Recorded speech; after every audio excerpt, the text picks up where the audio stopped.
Boa tarde, irmãos. Nós vamos iniciar o nosso culto.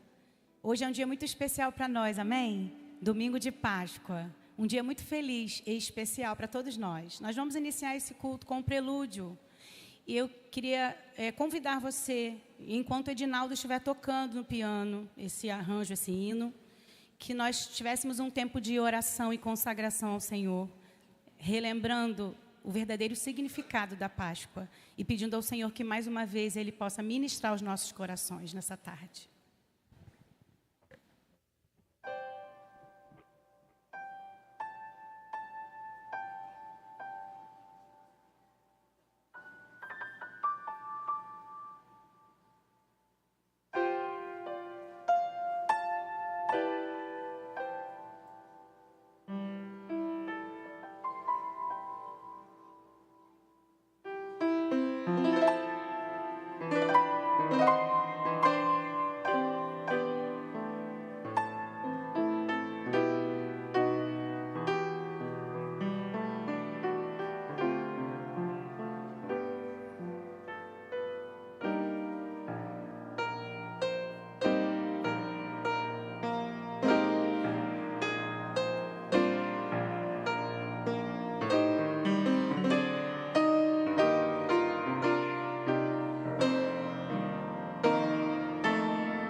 Amém. Vamos ficar em pé? Eu convido agora você a abençoar a vida desse irmão que está perto de você. Você pode sorrir para ele, abraçá-lo. Você pode abençoar a vida desse irmão, desejando uma feliz Páscoa, desejando uma tarde, uma noite abençoada. Estamos aqui para adorar e engrandecer o nosso Deus, que é digno de louvor. Nós vamos todos juntos cantar o hino 56 do Inário para o Culto Cristão. Saudai o nome de Jesus, na regência do Ilan.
Amém, irmãos. Os irmãos podem se assentar. Nós vamos adorar o Senhor com o coro Eclectus, o musical Cristo Vive.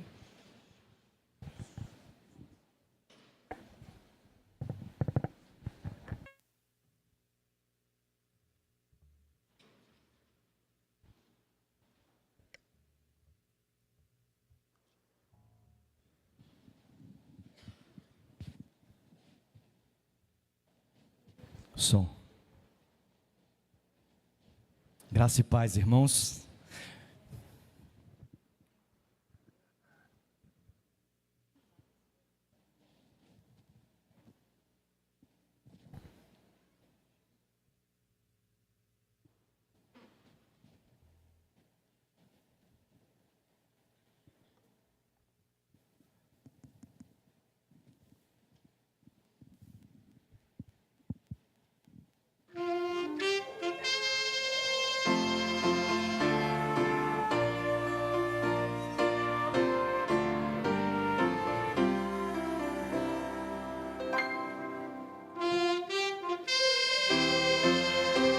Nos reunimos aqui para lembrar do maior ato de amor que o mundo já viu. Jesus desceu de sua glória e habitou entre nós, e tornando-se em forma de servo, foi humilhado, mas obediente até o fim. A Páscoa de Jesus é a definitiva libertação do seu povo. É convite à liberdade, liberdade para caminhar, para ir. A mensagem da cruz é a mensagem do ide. Mesmo em desertos, caminhamos livres em Jesus. A libertação que Jesus nos deu é muito superior às circunstâncias. É a libertação de nós mesmos, libertação desse mundo, libertação da nossa natureza, que não nos permite fazer o bem que queremos fazer. A ressurreição de Jesus nos trouxe libertação da escravidão. Nosso grande problema é a morte, mas Ele venceu a morte. A cruz e o derramamento do sangue na cruz não apenas nos leva para o céu, seria muito pouco, mas sim, muda a nossa maneira de ser gente aqui na terra, nos faz pessoas melhores. A cruz nos faz nova criatura, e assim nos faz experimentar qual é a boa, perfeita e agradável vontade de Deus. Jesus Cristo está vivo. Ele está assentado à destra de Deus Pai, para sempre. Ele derrotou a morte. Ele é o Senhor da vida.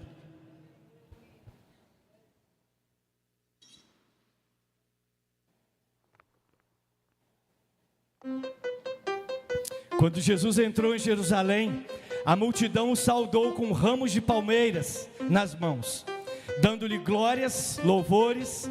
E hoje nós o saudamos aqui com os nossos louvores e com o nosso coração cheio de gratidão por tão grande amor por mim e por você. Amém? Vamos adorar.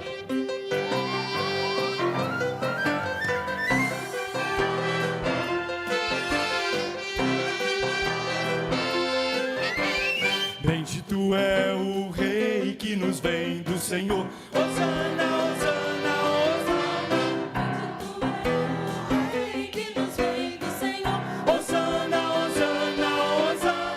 Bendito é o Rei que nos vem do Senhor. Hosana, Hosana, Hosana. Bendito é o Rei que nos vem do Senhor. Hosana, Hosana, Hosana. Rei de Israel, reina em cada ser, com justiça e amor, governa terra e céu, e os corações no seu trono está. Tu és o Rei dos reis, Hosana. Bendito é o Rei que nos vem do Senhor. Hosana, Hosana, Hosana. Bendito é o Rei que nos vem do Senhor. Hosana, Hosana, Hosana.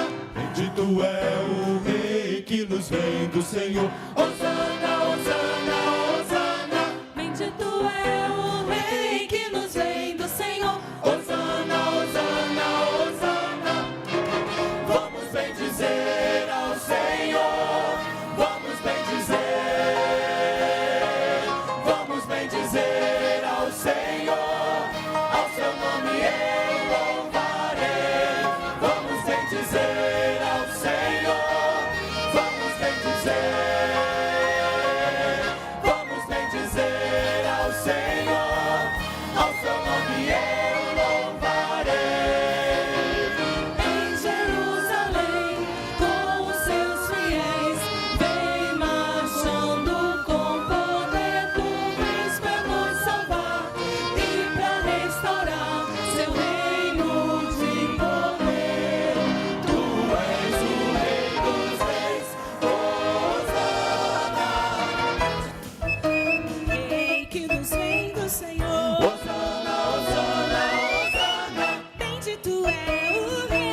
Jesus que nos vem do Senhor. Hosana, Hosana, Hosana. Bendito é o Rei que nos vem do Senhor. Hosana, Hosana, Hosana. Hosana, Hosana, Hosana. Hosana, Hosana, Hosana.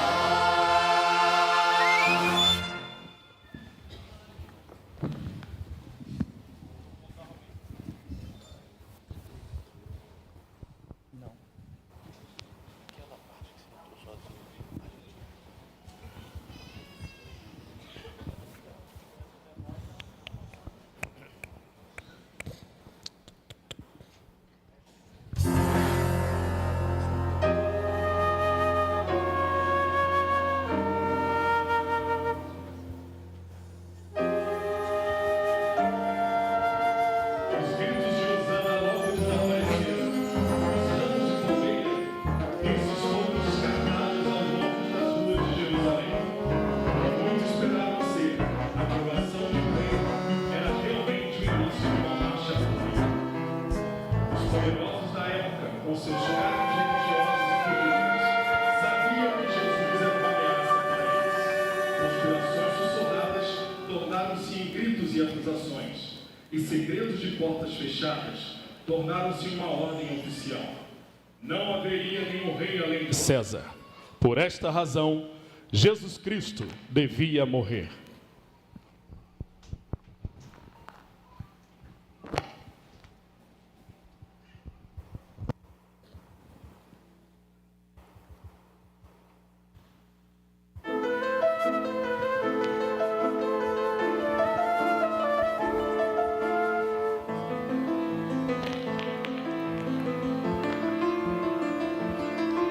A rua está deserta, o frio corta o ar, e juntos em silêncio entram pra cear. Seus corações aflitos, a mesa pronta está, o mestre inclina a face, começando a orar.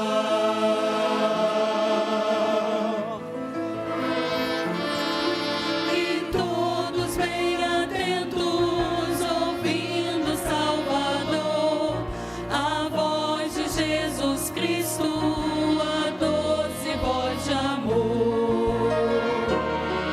E passam-se os minutos, Cristo orando a Deus. Então, erguendo o cálice, exclama com fervor: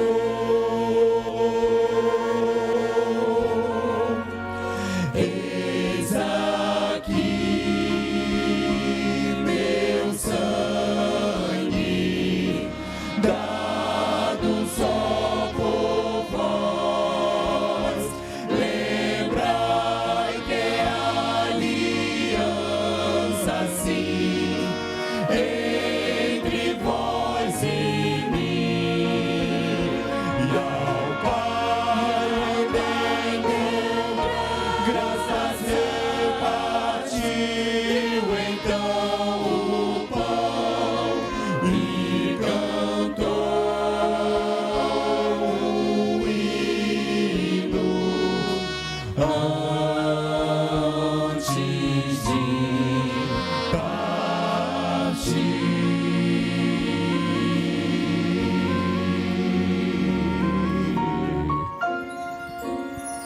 Ao final da refeição, Jesus orou dizendo: Pai, é chegada a hora. Glorifica teu filho para que também o teu filho te glorifique a ti. Então, mais uma vez, o grupo fez seu caminho através das ruas escuras em direção a um jardim chamado Getsêmani. E então à meia-noite seguiram com Jesus, e no jardim chegaram Getsêmani. Na noite mais escura que o mortal já viu, pediu o mestre amado vigiar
na cruz.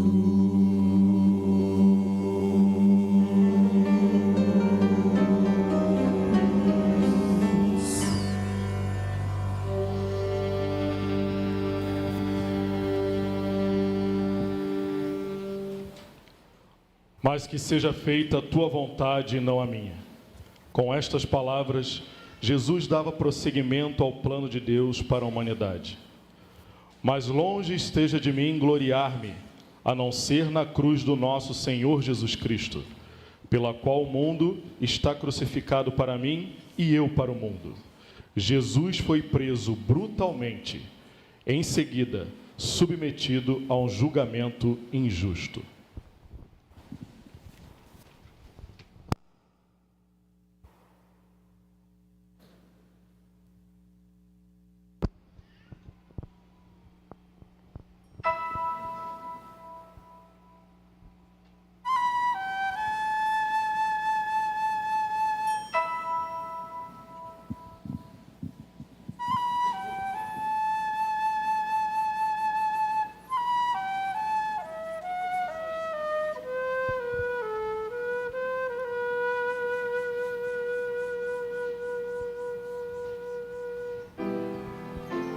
De manhã bem cedo, os principais sacerdotes e anciãos do povo amarraram Jesus e o levaram até Pilatos. Eles acusavam Jesus que dizia ser o Cristo, o rei dos judeus. O governador romano ficou entre Jesus e seus acusadores. És tu o rei dos judeus? O que fez este homem? Não vejo motivo algum para lhe dar pena de morte. E por que nada respondes?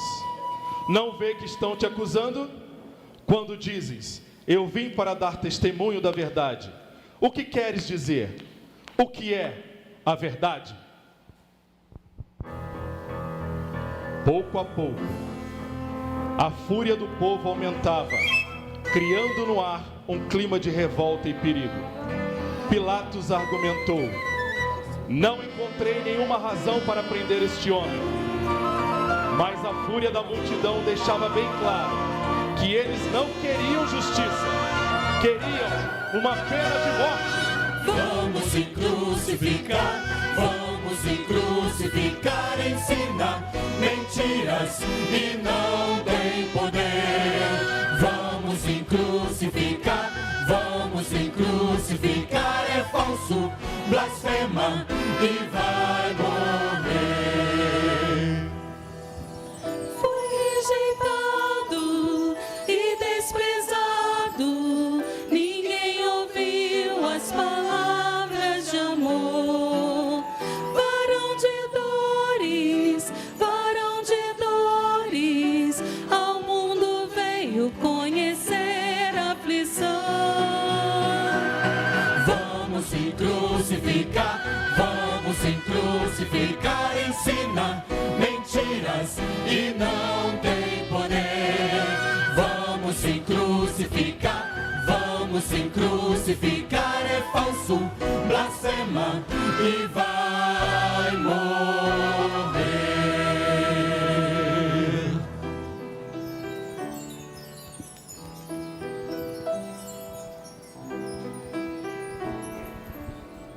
Pilatos ainda tentou negociar.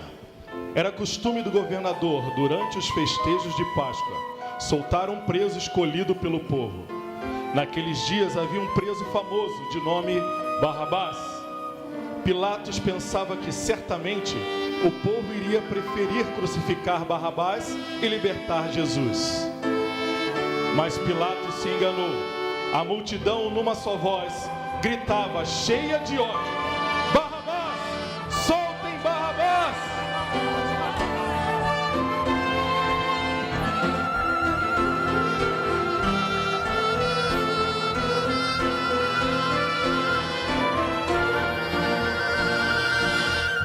Que vou fazer com este homem a quem chamam o rei dos judeus? A multidão em furor gritava cada vez mais: crucificam! Ele tem de morrer! Vamos crucificá-lo!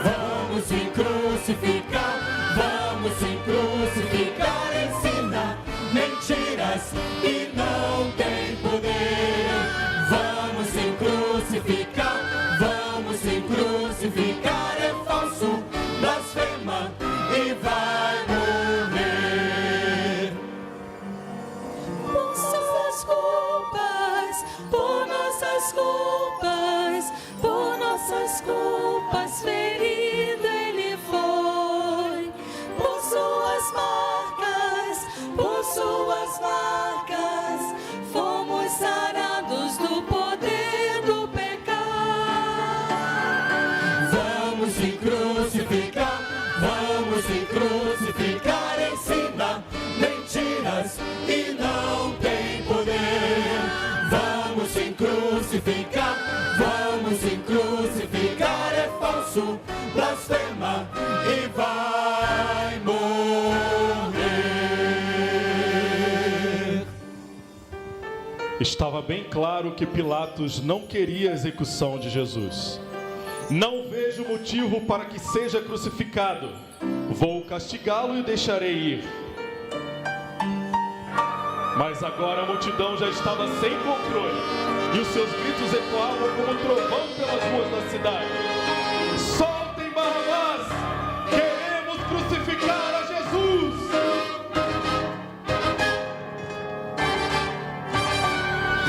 Vamos em crucificar, ensina mentiras e não tem poder. Vamos em crucificar, é falso, blasfema e vai morrer. Vamos em crucificar, ensina mentiras e não tem poder. Vamos em crucificar, é falso, blasfema e vai morrer.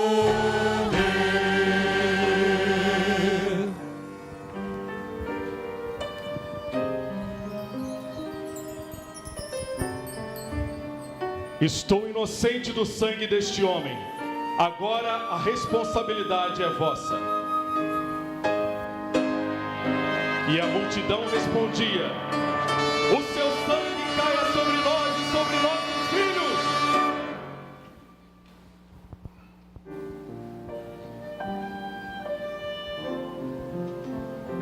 Em meio a chicotadas e sarcasmos, seguiu Jesus levado pelos soldados que lhe despiram, e sobre ele colocaram um manto escarlate.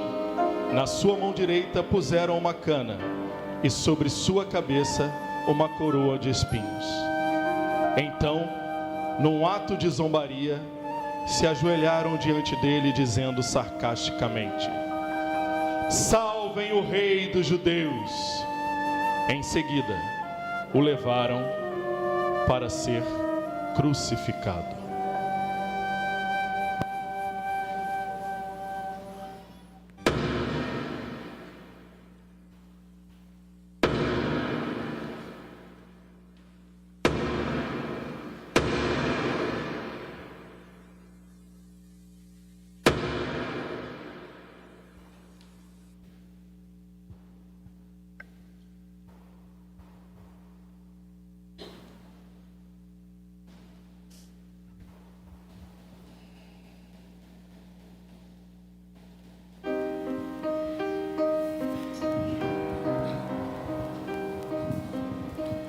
Cristo,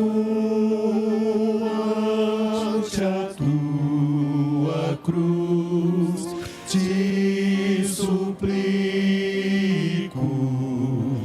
triste e contrito estou pelos meus pecados,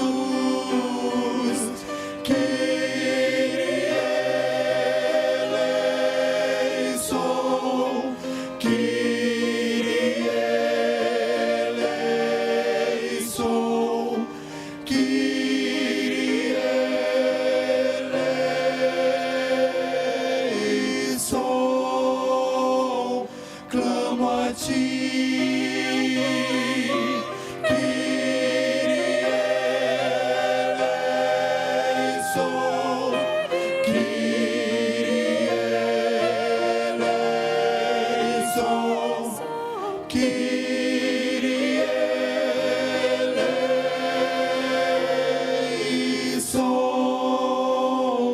clamo clamo a ti, precioso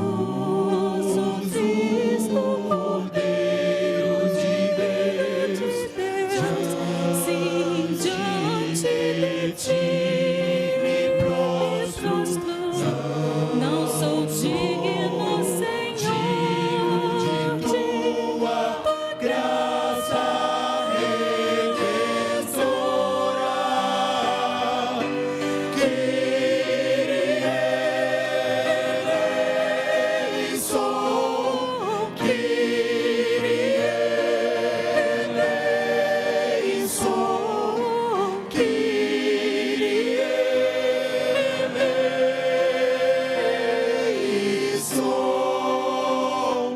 clamo a ti.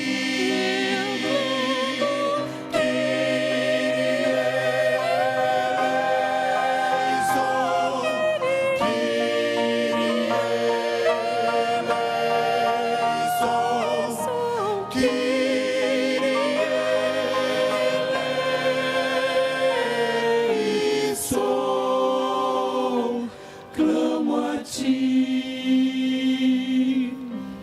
de joelhos eu estou ante a cruz, meu lucro é vão. Kyrie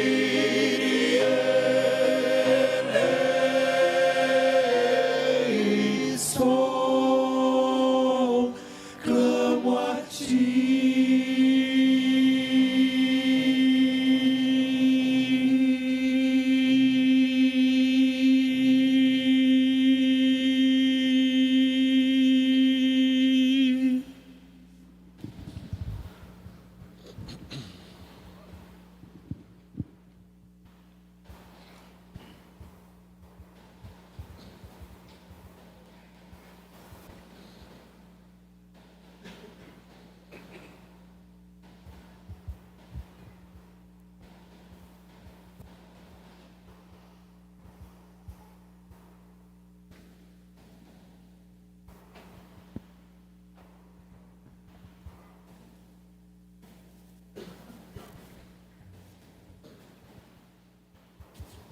Queria convidar você a se colocar de pé. Essa noite é uma noite de alegria para nós. O sepulcro vazio é sinal de esperança para você. É sinal de vida para mim e para você, amém? O sepulcro está vazio, ele não está lá mais. A cruz está vazia, ele ressuscitou. E nós vamos cantar esse hino com muita alegria no coração, cantando com toda a força que temos. E vamos dizer que ele ressurgiu. Aleluia, ele ressurgiu. E essa ressurreição, ela trouxe vida em abundância para você. Então vamos juntos adorar ao Senhor.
Amém, irmãos? Graças a Deus, né? Antes de você se assentar, quero agradecer o coro, o Eclético, o Ilan, Passos, pelo trabalho que eles fizeram. Parabéns ao coro pelo esforço da orquestra também. Mas antes de você se sentar, quantos irmãos estão aqui, estão nos visitando? Por favor, levante suas mãos assim. Isso, olha para o seu lado aí, olha. Você vai ver muita gente visitando a gente. Então, o que é que eu vou pedir? Você que está do lado aí desse irmão, você vai cumprimentar essa pessoa, vai dizer para esse irmão, para essa irmã que eles são bem-vindos. O coro vai sair, depois eles vão voltar. E aí, depois que você cumprimentar esse irmão, essa irmã, você pode se assentar. Isso. Muito bom, irmãos. Joia, nós estamos juntos, cultuando a Deus, louvando a Deus, honrando ao Senhor. Esse privilégio, né, que nós temos de estar aqui nesse domingo de Páscoa, tá bom? Enquanto eles trazem o púlpito ali, eles fazem uma pergunta para vocês. Cantou-se aqui uma música, Kyrie eleison. Sabe o que significa Kyrie eleison, não? Senhor, tende piedade. Senhor, tende piedade, né? Significa isso. Joia, meus irmãos, nós estamos felizes por estar aqui. Você que está visitando a gente, Deus abençoe você. É um privilégio grande recebê-los aqui na nossa igreja, tá bom? Esse é domingo de Páscoa e eu não podia deixar de compartilhar com você um texto, né, um versículo da Bíblia sobre a Páscoa do Senhor. Eu sei que você sabe que a celebração da Páscoa se constitui para nós, provavelmente, talvez uma das maiores celebrações, uma das celebrações mais importantes para nós, né? O nascimento de Jesus, talvez, um evento muitíssimo importante, mas a Páscoa é fundamental porque fala, né, realmente da ressurreição do Senhor, não apenas da morte de Cristo, mas também da ressurreição, obrigado, mas sobretudo da ressurreição do Senhor. Então nós ficamos felizes por isso, né? A Bíblia diz que se Cristo não morreu, é vã a nossa fé, se Jesus não ressuscitou, é vã a nossa fé. Então tudo seria vão, né, se o Senhor Jesus não tivesse morrido e não tivesse ressuscitado. Então esse domingo ele é especial para a gente, é importante para nós, tá bom?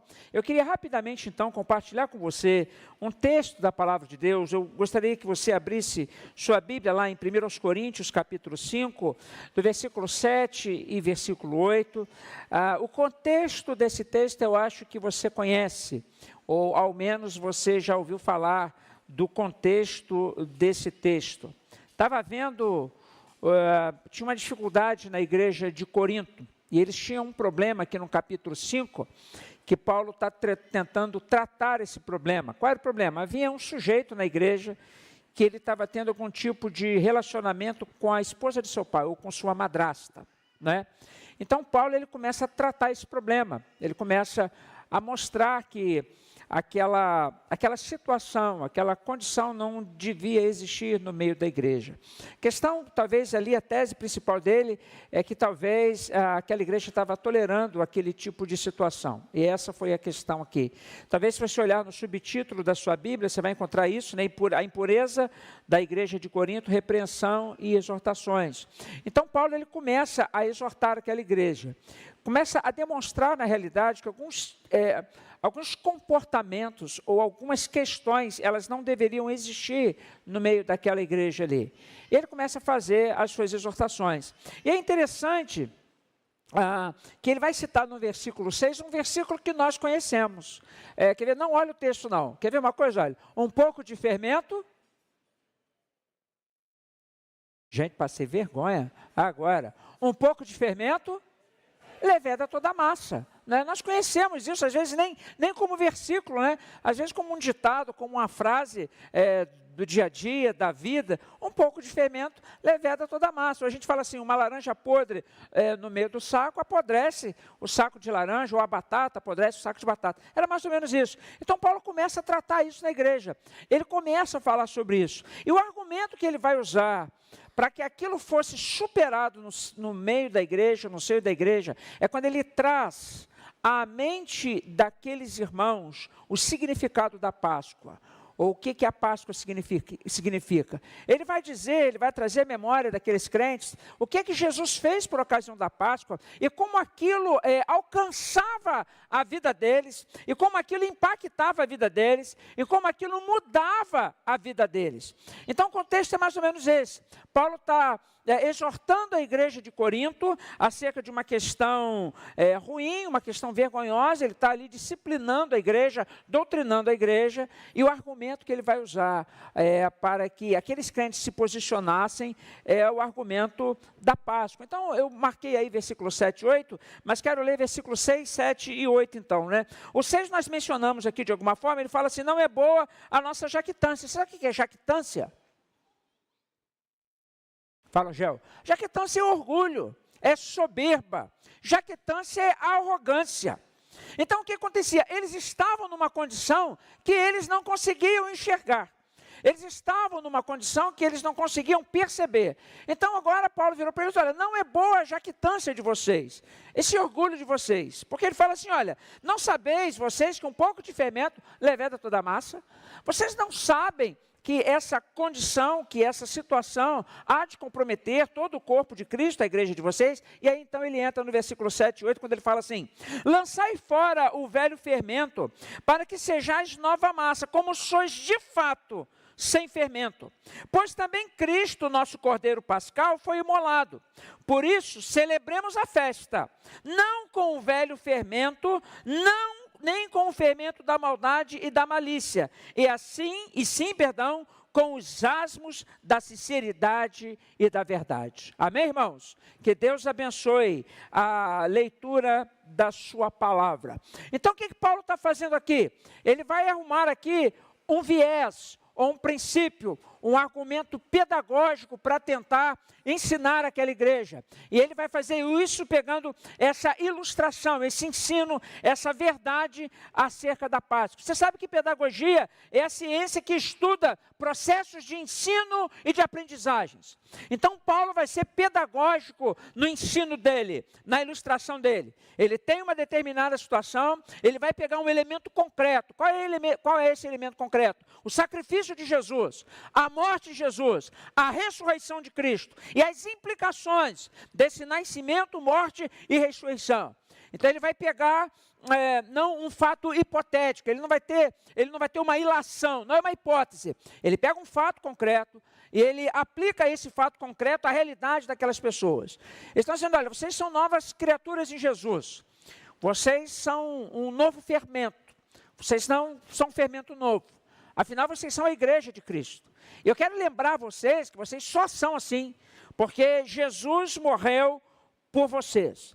Então, Paulo, ele pega o exemplo da Páscoa, a ideia da Páscoa, para mostrar ou para aclarar na mente daquelas pessoas algo que eles não estavam conseguindo enxergar.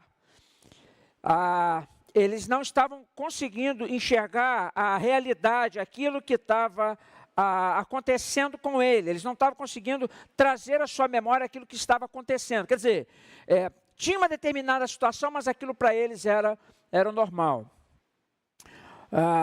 Você já deve ter lido, ou ao menos ouvido falar, do Ensaio sobre a Cegueira, do Zé Saramago, 1995.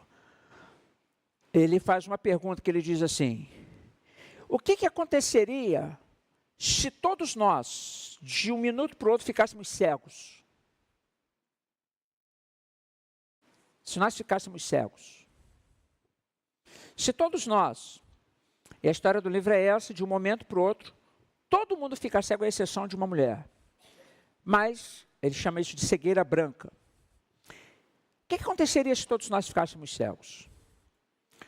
Imediatamente nós não iríamos mais dirigir. Imediatamente nós já teríamos condições de manter a nossa higiene, a nossa limpeza do espaço. Se todos nós ficássemos cegos, nós não conseguiríamos nos tratar como médicos. Nós não conseguiríamos fazer exames. Nós não conseguiríamos fazer cirurgias. E essa é a ideia da obra. Mas tem um momento na obra que ele diz, penso que não cegamos, ele diz. Penso que estamos cegos. Cegos que vendo, não veem. Porque por vezes, nós nos encontramos em determinada situação que nós não temos clareza para enxergar.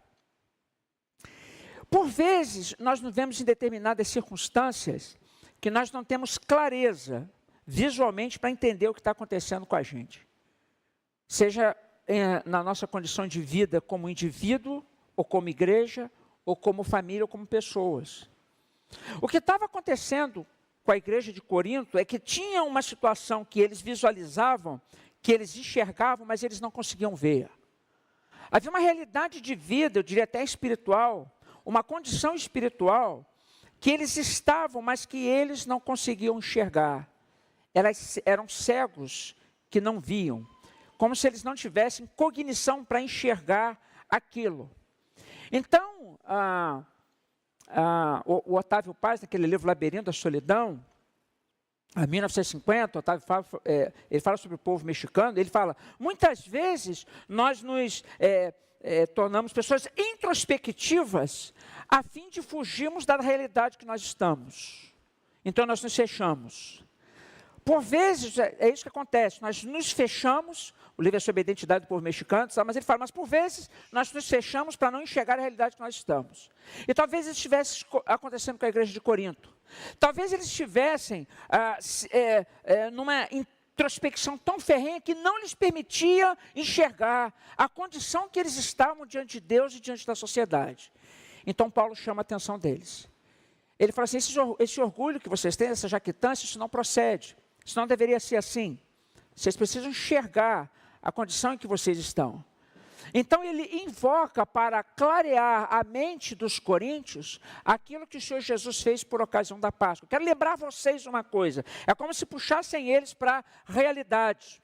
É como se puxassem eles para a realidade de vida que eles estavam experimentando. Eu quero lembrar vocês uma coisa, vocês dizem que vocês são novas criaturas, vocês dizem que são fermento novo. Então Paulo, ele faz uso da pedagogia da Páscoa para ensinar algumas verdades àquelas pessoas. É sobre isso que eu queria falar com vocês, esse é o tema da nossa reflexão, a pedagogia da Páscoa. O que a Páscoa nos ensina?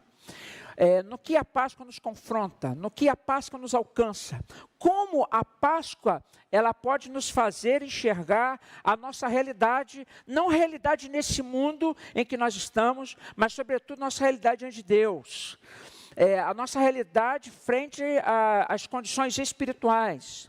A nossa realidade frente ao fato de que nós somos pessoas falíveis, finitas, né? Nós temos um fim, quer dizer, humanamente falando, um dia nós vamos morrer, então nós vamos ter um fim. Então, como nós podemos invocar a Páscoa e aprender com a Páscoa para retratar essa nossa realidade hoje diante de Deus? Então, eu quero compartilhar rapidamente com você 4 coisas, 4 lições nesses 2 versos, 2 lições em cada versículo, versículo 7 e 8 apenas. A primeira lição que a gente tira desse texto, que impactado pela mensagem da Páscoa, eu sou ensinado acerca da necessidade de santificação. Isso está escrito aí no texto, na parte A do versículo de número 7, quando ele fala assim, lançai fora o velho fermento, para que sejais nova massa, como sois de fato sem fermento. Eu não sei se você entende essa ideia de pão ázimos, ou de sem fermento por ocasião da Páscoa, mas a ideia do fermento na Bíblia, ela está ligada ou relacionada a uma ideia de pecado. E você lembra que na Páscoa, lá em Êxodo capítulo de número 12, uma das condições para uma Páscoa bem-sucedida seria eles comerem pão sem fermento durante aquele período. Então, a ideia de ser sem fermento, de não ser levedado, de ser uma nova massa, traz para nós, traz à nossa mente essa ideia de pureza, essa ideia de purificação, essa ideia de não corrupção, essa ideia de separação. Então Paulo vira para a igreja de Corinto e ele fala, olha, vocês precisam lançar fora o velho fermento de vocês, para que vocês sejam nova massa, como sois de fato sem fermento. Ele está dizendo, como é que vocês vão conseguir conviver com uma condição dessa, com uma situação dessa, se vocês são novas criaturas em Cristo, se vocês foram refeitos, se vocês foram feitos de novo? A mesma medida seria alguma coisa do tipo para nós. Como é que nós, aí você pensa em você como pessoa, como é que você vai conseguir continuar convivendo com algumas coisas se você é uma nova criatura em Cristo e você tem uma nova mentalidade agora, que não que é controlada pelo Senhor? Como é que você vai permanecer ou continuar vivendo com a sua mente, com a sua vida controlada por coisas externas, de maneira que essas coisas afetam sua mente? Se você gosta um pouco da área de neurociência, eu até mandei esse PDF para Franco essa semana, falei, rapaz, lê esse negócio aí, esse negócio vai ajudar a gente em aconselhamento bíblico. Tem um livro chamado, eu não sei, Your Brain on Porn. Quem sabe inglês aí? Your Brain, sua mente, eu acho que é sua mente na pornografia. Your Brain on Porn. Fala como a pornografia afeta a nossa mente de maneira elástica, no sentido de domínio mesmo. No sentido de domínio mesmo. Como um tipo de vício pode dominar a nossa mente de forma tão ferrenha, como talvez a droga, como a cocaína, coisas que a mente. Então é mais ou menos isso. Mas ele está dizendo, você é nova criatura em Cristo, a sua mente ela é diferente. A sua maneira de agir, ela é diferente. Você é uma nova massa. Você foi feito de novo. Como é que você vai conseguir conviver com coisas que destoam dessa sua nova realidade?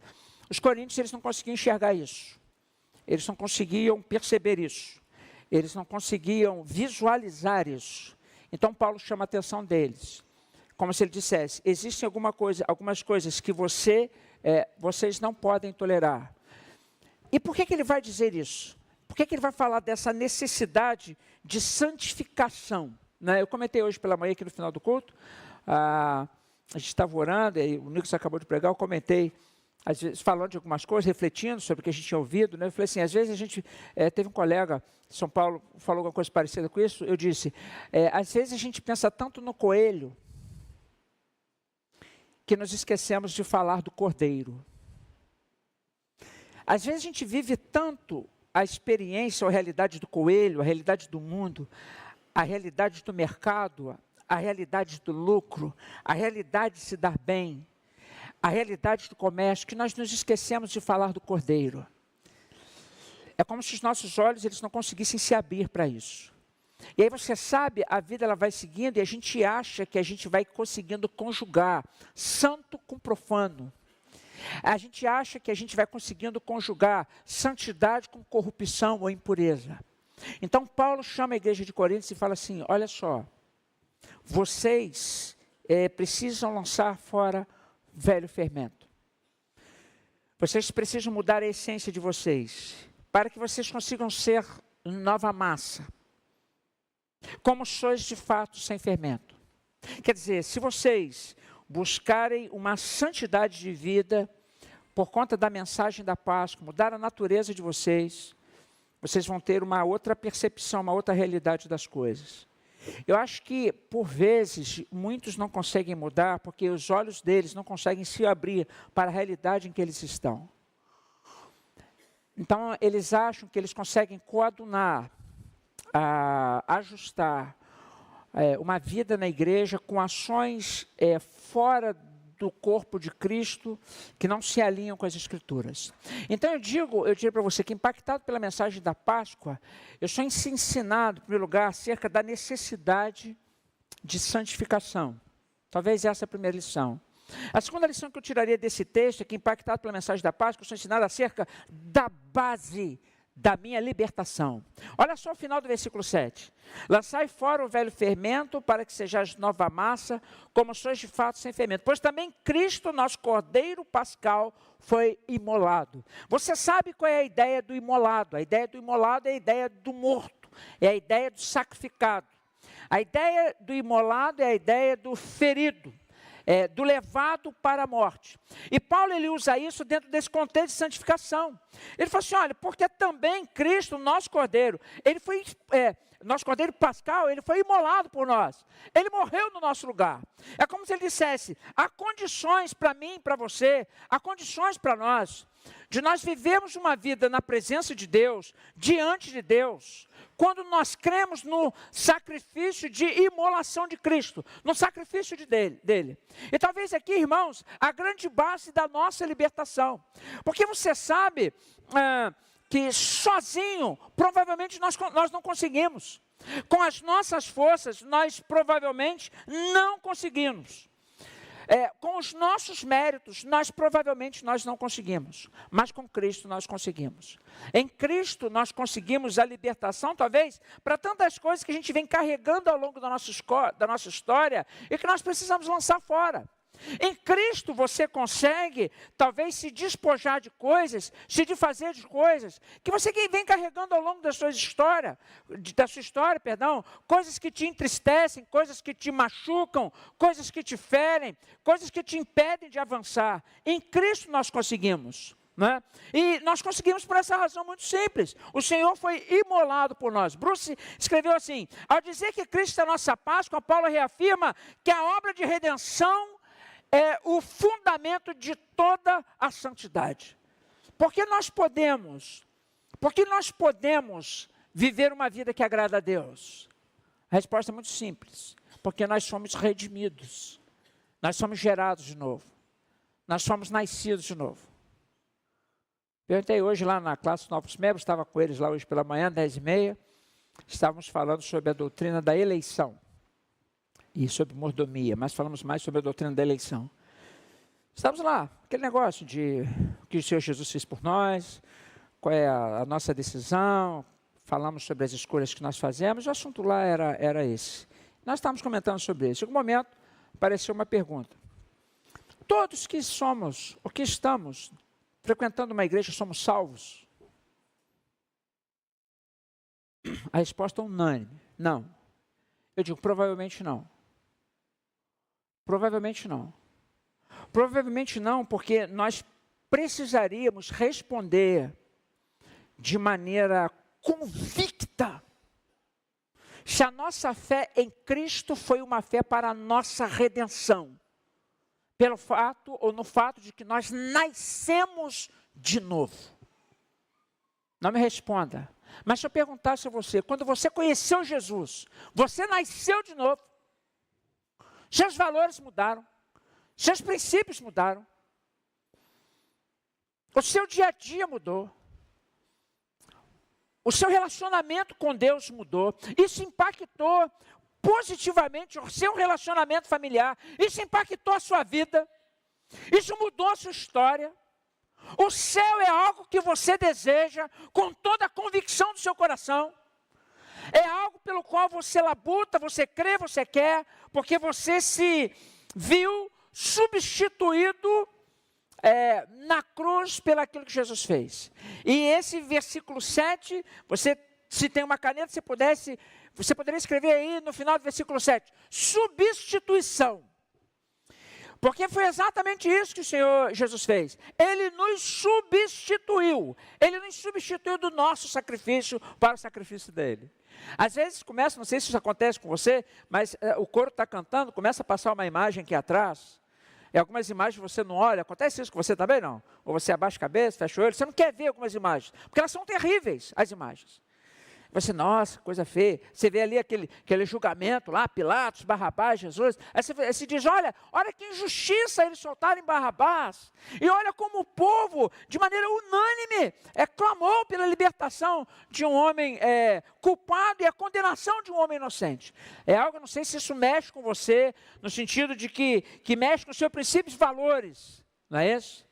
Mas foi isso que aconteceu. Então, quando o texto bíblico diz que Jesus, o nosso Cordeiro Pascal, ele foi imolado, a palavra aqui é substituição. E substituição para a redenção. Então, se há uma pergunta, meus irmãos, carinhosamente, que todos nós indistintamente precisamos responder, é se nós fomos redimidos por Jesus. É se nós fomos redimidos por Jesus. Se nós nascemos de novo. Se nós somos uma nova criatura. Isso é a base da nossa libertação do pecado. Está debaixo da graça, não debaixo da lei, O pecado não mais terá domínio sobre vós. Então, impactado pela mensagem da Páscoa, eu sou ensinado acerca da necessidade da minha santificação. Do fermento velho para o fermento novo. Da massa contaminada para a massa pura. Mas eu sou ensinado também acerca da base da minha libertação. Qual é essa base? Jesus me substituiu na cruz. A terceira lição desse texto, versículo número 8, é que impactado pela mensagem da Páscoa, eu sou ensinado acerca do motivo da minha celebração. Olha só o versículo 8.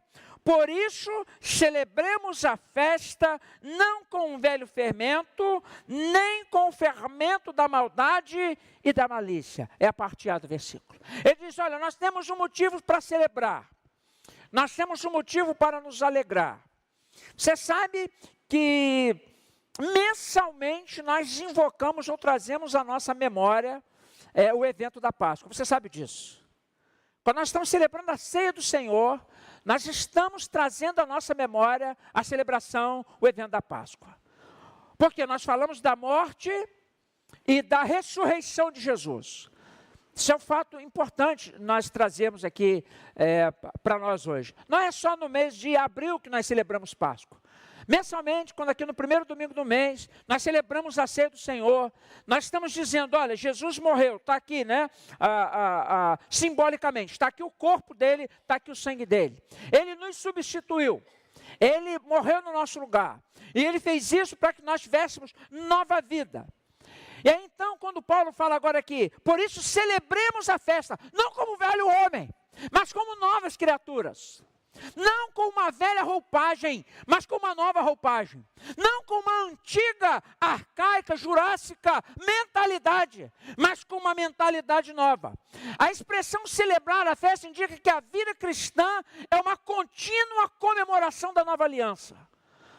Entende isso? A vida cristã não é, ao final, irmãos, um peso para nós. Independente de quantos anos de vida nós vamos ter. A vida cristã ela não é um fardo para nós, no sentido de que é algo custoso para nós. Mas a vida cristã, ela é uma contínua celebração da nossa nova aliança com Cristo.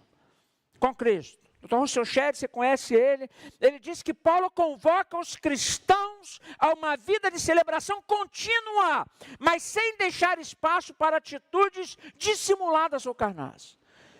Talvez passe na sua mente, pastor, o que é que eu tenho que celebrar então? Quais as coisas que eu devo trazer à minha memória para eu celebrar todos os dias? Eu mencionaria para você dezenas, porque existem dezenas, talvez centenas. Vou falar apenas de 3. Primeira delas, você precisa celebrar e agradecer a Deus porque você foi liberto do poder do pecado. Você vai dizer assim, pastor, mas eu continuo pecando. Aí eu vou te dar uma boa notícia, eu também. Eu também. Só que a Bíblia diz que quando eu estou em Cristo, eu não sou mais dominado pelo pecado. É diferente. Eu estou agora debaixo da graça do Senhor, e o pecado ele não tem domínio sobre a minha vida. Embora eu peque, embora eu seja um pecador, e embora seja muito improvável que eu viva sem pecado. E aí Paulo escreveu em Romanos assim, capítulo 6. Sabendo isso, que foi crucificado com ele o nosso velho homem, para que o corpo do pecado seja destruído. E não sirvamos mais o pecado como escravos, porquanto quem morreu está justificado o seu pecado. Então, o que nós precisamos fazer? Quando o Senhor fala da nossa morte, quando o Senhor fala da nossa negação para nós mesmos, quando o Senhor fala de uma vida nada autocentrada, Ele está dizendo, nós temos o que celebrar, nós não somos mais dominados pelo pecado. Eu espero que você seja uma pessoa que não seja mais dominada pelo pecado. Uma outra razão para nós celebrarmos é que nós agora, nossa nova vida, nós somos capazes de viver essa vida em sinceridade e verdade. A nossa vida ela vai ser marcada pela integridade e transparência diante de Deus e dos homens. Sim, isso é uma marca de uma nova vida em Cristo. Efésios capítulo 4, versículo 24, 25, a gente fala daquele DRR, lá no aconselhamento bíblico, despojar, renovar, revestir. Paulo fala assim, e vos revistais, ele falou antes no verso 23, despojais do velho homem. Então ele diz, você tira a roupa suja, a roupa velha.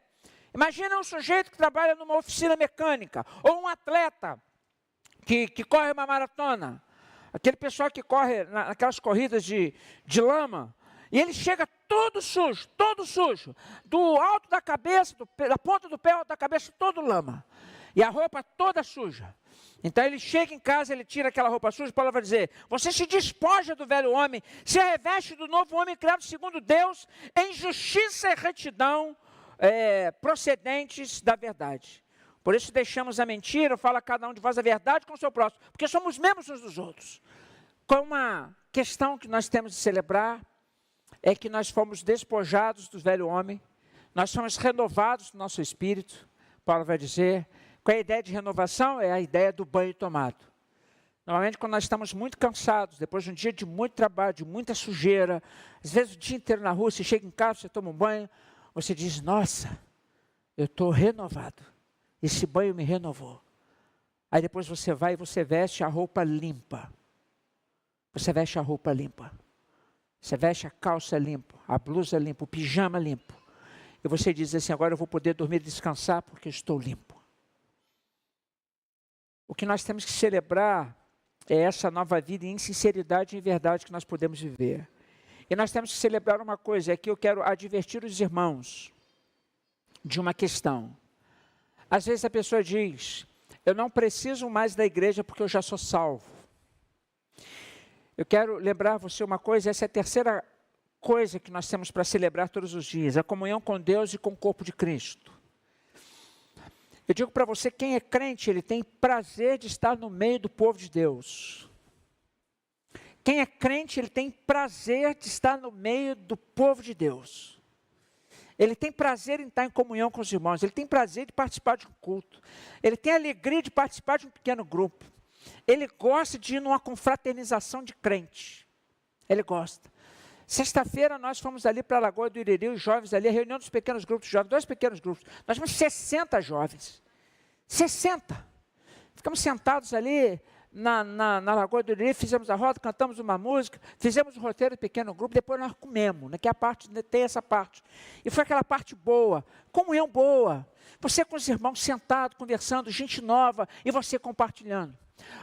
O autor de Hebreus escreveu assim, consideremos também uns aos outros para nos estimularmos ao amor e boas obras, não deixando de congregarmos como é costume de alguns. Então essa coisa de que eu sou salvo, não preciso da igreja do corpo de Cristo, isso é uma evidência forte, eu diria para você, da não salvação. Entendeu? Então, Paulo fala, vamos celebrar a nossa vida, irmãos, que nós temos em Jesus. Vamos celebrar o fato de que nós podemos viver na sinceridade, na verdade. Vamos celebrar o fato de que nós podemos viver em comunhão com os irmãos. Olha como faz sentido o texto. Lançai fora o velho fermento, para que sejais nova massa, como sois de fato, sem fermento. Pois também Cristo, nosso Cordeiro Pascal, foi imolado. Por isso celebremos a festa, não com o velho fermento, não com o fermento da maldade e da malícia. E aí a gente tira a quarta lição, no final do verso 8, quando ele diz, e sim com os asmos da sinceridade e da verdade. O impactado pela mensagem da Páscoa, eu sou ensinado acerca dos frutos da minha regeneração. Pastor, quais seriam os frutos de que eu fui feito nova massa? Quais seriam os frutos de agora? Eu sou como esse pão asmo aqui, esse pão sem fermento. Você sabe a palavra asmo significa literalmente isso, sem fermento?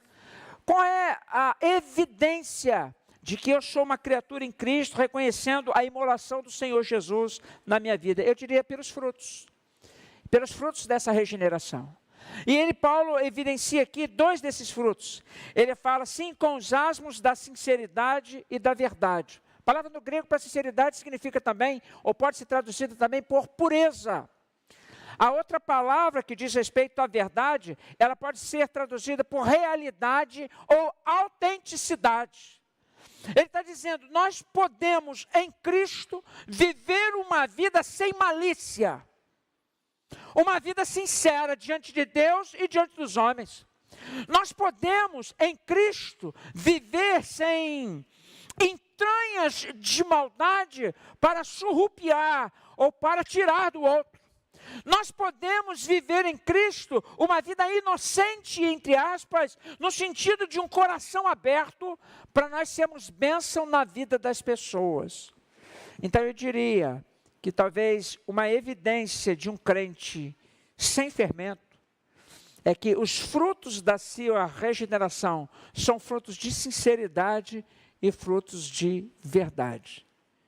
O grande desafio que a gente tem é conseguir falar isso para as pessoas. A festa do Evangelho, daqui eu estou parafraseando Spurgeon disse assim: a festa do Evangelho é para os sinceros, não para os hipócritas. A verdade em amor é o perfume da adoração verdadeira. Então Paulo virou para aqueles cristãos de Corinto e diz: olha, existe uma forma, existe uma maneira de vocês mudarem a condição de vocês.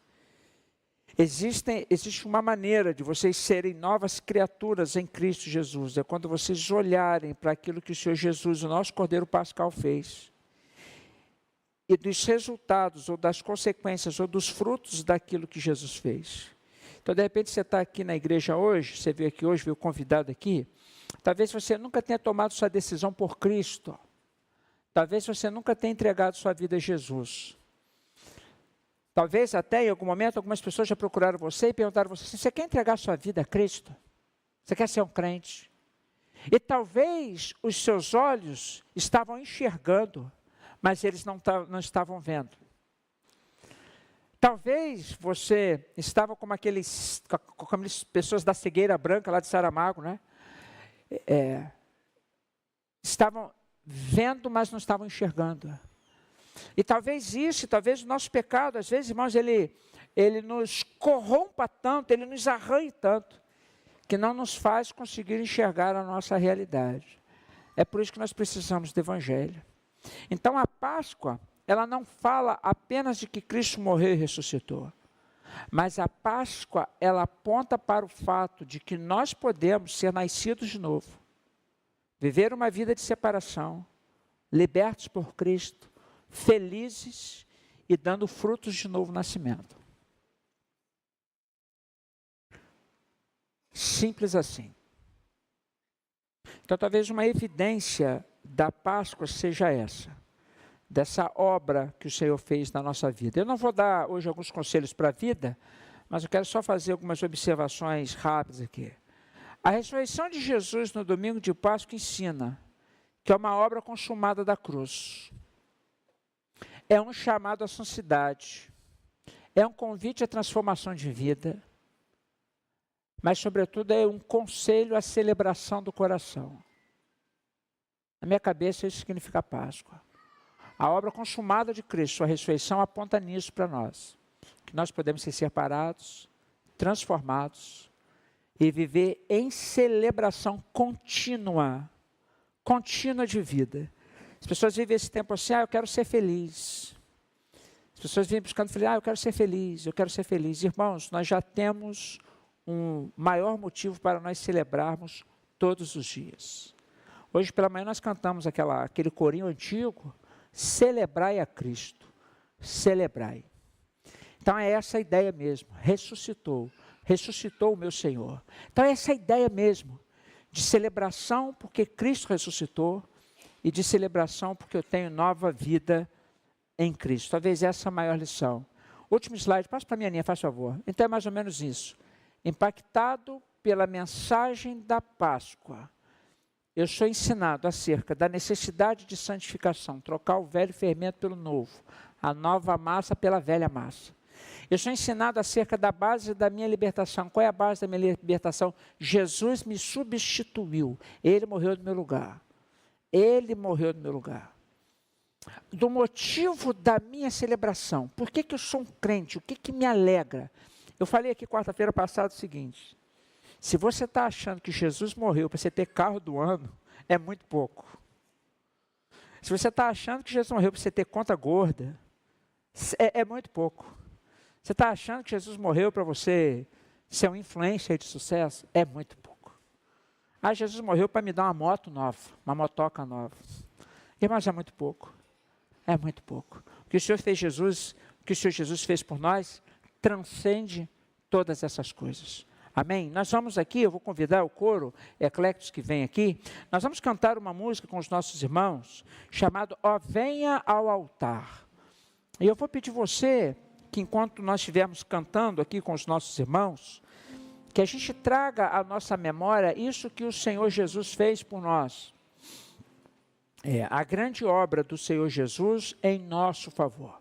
Então, na realidade, o que nós vamos ouvir agora é um convite para eu e você estarmos no altar do Senhor. É um convite para eu e você vivermos na presença do Senhor. É um convite para nós nos atentarmos àquilo o que o Senhor Jesus fez por nós por ocasião da Páscoa. Tá bom? Assim, vamos louvar juntos com o coro Eclectos.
Chegou e a sede no seu interior, Jesus te chama. Oh, venha no altar, nos braços do eterno Pai. O perdão foi pago com sangue que Jesus verteu.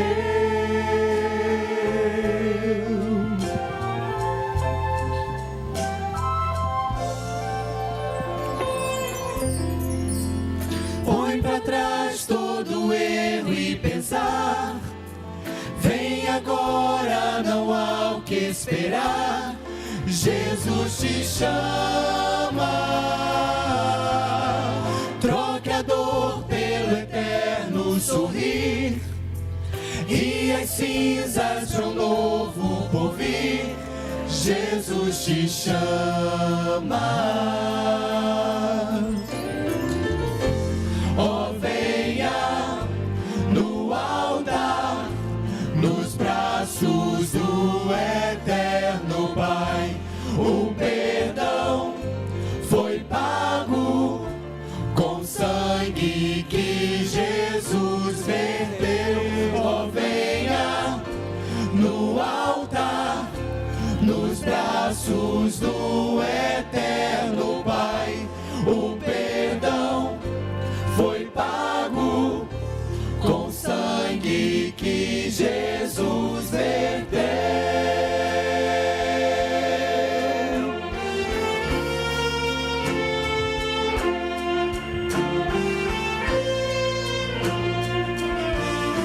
Maravilhoso é o nosso Salvador. Cante aleluia, Cristo vive. Diante dele prostre-se todo ser. Cante aleluia, Cristo vive.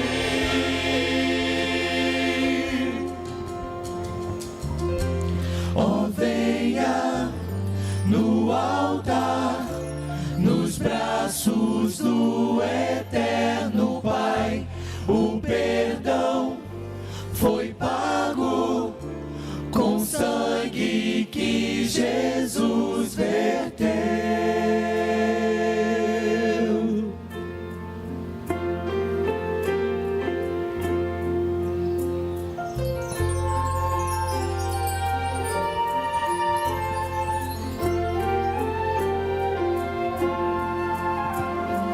Grato, Cristo, eu venho como estou. Aleluia, tão grande amor mostrou. Grato, Cristo, eu venho como estou. Aleluia, tão grande amor mostrou. Grato, Cristo, eu venho como estou.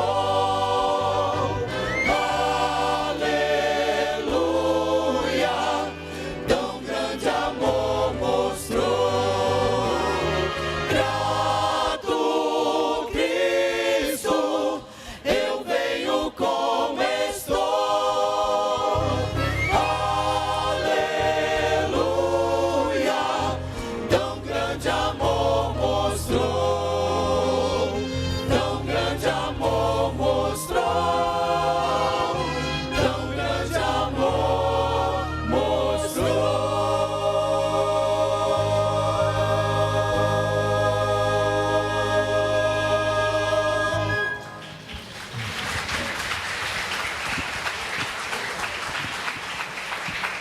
Amém, irmãos. Nós vamos orar. Eu vou pedir você curvar sua cabeça, fechar os seus olhos. Nós vamos agradecer a Deus por esse tempo. Eu não poderia deixar de apelar a você, que talvez, como eu disse, tenha vindo aqui, nunca entregou sua vida a Jesus, ou venha ouvindo a mensagem do Evangelho reiteradamente, mas nunca tomou uma decisão ao lado de Cristo, porque talvez nunca tenha entendido, talvez seus olhos nunca tenham se aberto para aquilo que Jesus fez por você. Você é uma pessoa que vê, mas não enxerga, né? Estou falando espiritualmente falando. Então, talvez você tenha vindo aqui hoje e nesta noite, você entendeu o que eu falei, entendeu o que o coro cantou, entendeu esse convite final agora de vir ao altar como você está. Então, se você deseja, pastor, ora por mim, eu gostaria de entregar a minha vida a Jesus. Eu gostaria de ser essa nova criatura, feliz, que serve ao Senhor, não mais dominada pelo pecado, mas uma vida que vive celebrando a obra do Senhor Jesus na vida. Há alguém aqui nesta noite que gostaria de entregar a sua vida a Cristo? Pastor, ora por mim, eu quero entregar a minha vida a Jesus. Eu quero ser essa nova criatura que enxerga a minha realidade espiritual e que quer viver para o Senhor. É alguém que gostaria de fazer isso? Você só levanta a sua mão onde você está, eu só vou orar por você. Tá? Eu prometo, eu não vou te chamar aqui na frente. Só levanta a mão, pastor, ora por mim. Eu quero entregar a minha vida a Jesus. Eu quero andar nos caminhos do Senhor Jesus. Há alguém aqui que gostaria de fazer isso? Todos vocês são pessoas regeneradas pelo Senhor. Você tem certeza disso? Todos vocês são pessoas nascidas de novo. Se todos disserem sim, amém. Mas se você não tem essa convicção, eu digo para você, você precisa se render ao Senhor. Tá bom? Mais uma vez. Há alguém que gostaria de fazer isso? Todos vocês já fizeram isso? Todos já fizeram? Então tá bom, então nós vamos orar. Nós vamos agradecer a Deus, né? Por essa convicção no coração que nós temos, que fomos redimidos pelo Senhor, tá bom? Pai, nós te louvamos por essa noite, muito obrigado. Muito obrigado a Deus por esse grande benefício de nós podermos cultuar ao Senhor neste lugar, de nós podermos adorar o Senhor, o Cordeiro Pascal imolado, Senhor, em nosso favor, aquele que nos substituiu para que nós tivéssemos vida plena no Senhor. Muito obrigado porque nós aprendemos que em Cristo nós somos nova massa. Muito obrigado porque nós aprendemos que em Cristo nós podemos celebrar essa nova vida e que podemos dar fruto, Senhor, da nossa regeneração, do nosso novo nascimento. Muito obrigado por isso. Eu peço ao Senhor que haja esse desejo inequívoco, Senhor, no nosso coração, de que vivemos para te honrar, ó Deus, e para glorificar o nome do Senhor. Então eu suplico o teu cuidado sobre a vida do teu povo aqui nessa noite. Possamos voltar para as nossas casas, ó Deus, felizes pela obra do Senhor Jesus na cruz do Calvário, mas sobretudo, ó Deus, pela sua ressurreição para a nossa vida eterna também. Então nós oramos com fé e nós oramos com gratidão do nosso coração, em nome de Jesus. Amém.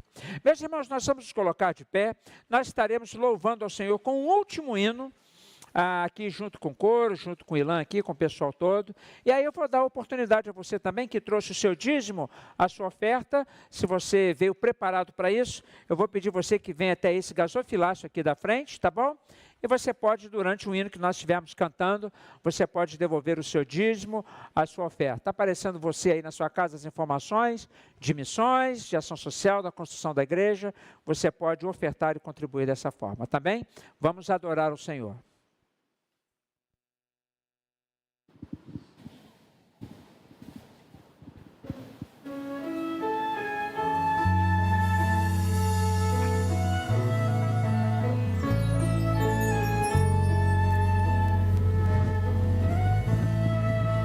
Graças eu te dou, Pai, pelo preço que pagou, sacrifício de amor que me comprou, ungido do Senhor, pelos cravos em suas mãos. Graças eu te dou, ó meu Senhor, lavou minha mente e coração, me deu perdão, restaurou minha comunhão. Digno é o Senhor, sobre o trono está, soberano Criador, vou sempre te adorar. Elevo minhas mãos ao Cristo que venceu, Cordeiro de Deus morreu por mim, mas ressuscitou.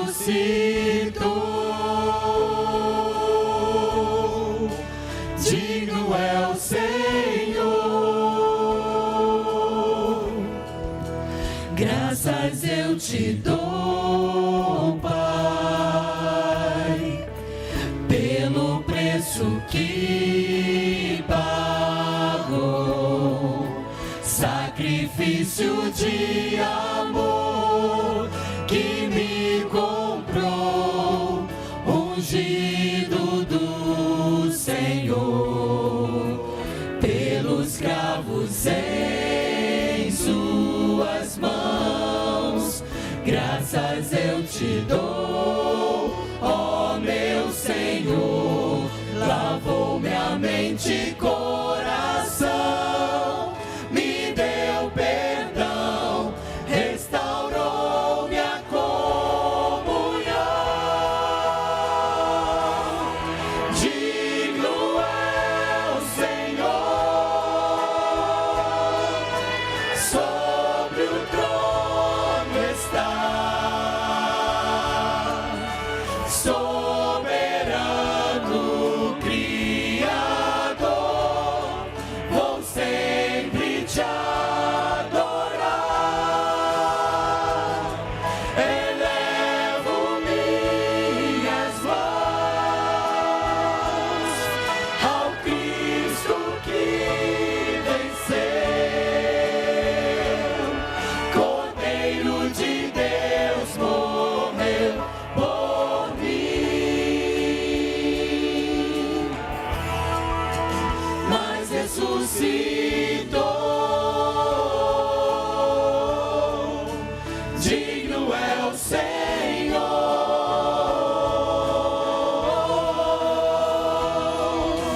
digno é o Senhor, sobre o trono está, soberano Criador,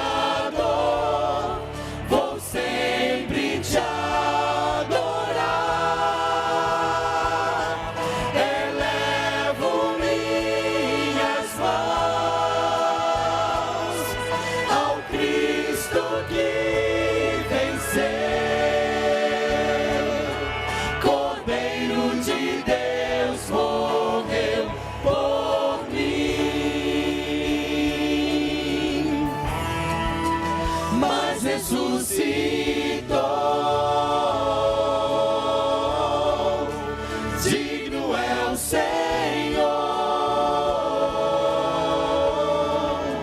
mas ressuscitou.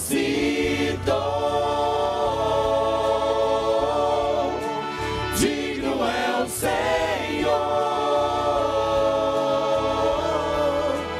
digno é o Senhor.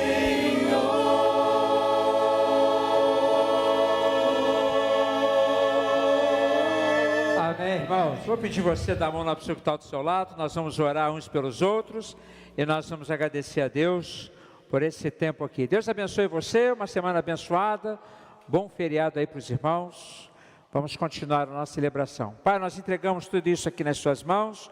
Muito obrigado por esta grande bênção. Muito obrigado por nós sermos gratos ao Senhor e agradecemos ao Senhor por tão grande sacrifício e tão grande obra na cruz do Calvário. Dá-nos uma semana de paz na sua presença. Abençoa o nosso trabalho, a nossa casa, a nossa família, Senhor, os nossos afazeres. Que o Senhor possa nos conduzir em tudo, ó Deus, na nossa frente, na nossa retaguarda também, Senhor, nos abençoando, livrando do mal.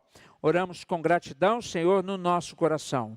Ora, aquele que trouxe dos mortos a Jesus Cristo, nosso Senhor, o grande pastor das ovelhas, pelo sangue da eterna aliança, que esse Deus nos aperfeiçoe em todo bem, para fazermos aquilo que é bom, agradável, perfeito diante dos seus olhos, para a sua própria honra, para a sua própria glória. Todos digam amém. Você vai cumprimentar a pessoa que está ao teu lado, você vai desejar para ela uma boa semana e vai desejar para ela aí uma feriado abençoado. Você que está em casa, Deus abençoe você também. Boa Páscoa.